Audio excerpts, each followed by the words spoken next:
The nation wants to know first, why are you here? You haven't been speaking for the last 3 or 4 years. It's only now that you've given out your perspective.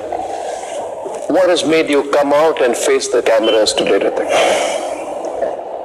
Well, first of all, I just want to say that I am not a victim, as you just said. I know it's a word that went with that sentence, but I don't consider myself a victim. I don't think anything that can happen in my life will make me think that way about myself. Just wanted to clear that up first. A subject of stalking, perhaps, rather than a victim of stalking.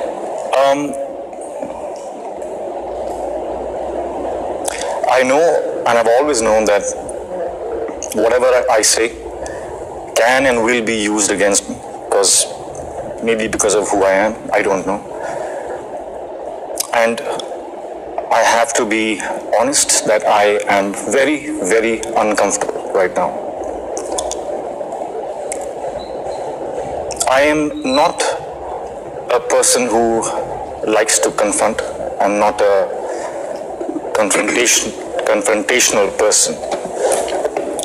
I've never had a single fight in my life, neither with a man or with a girl.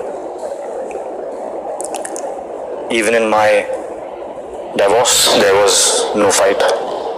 I ask myself a simple question every single time: what's the shortest route to peace? I get my answer and I follow.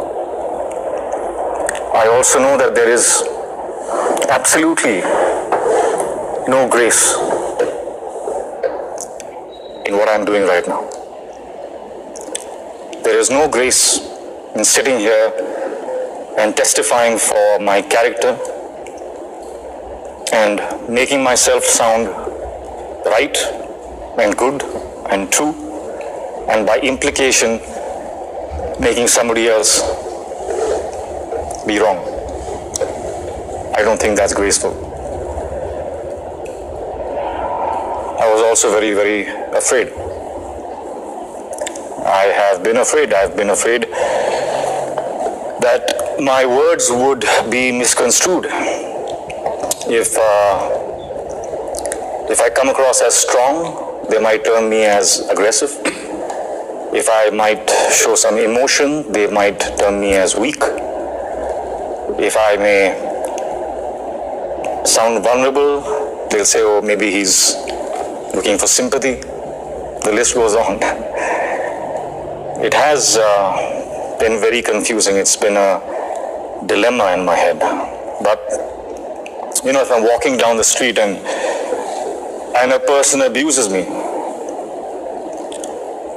the dignified, stronger thing to do is to keep walking. It doesn't affect my life. But if that person starts hurtling stones into my home and affects the well-being of me and my family, then that silence is no longer strength. That silence then becomes weakness, and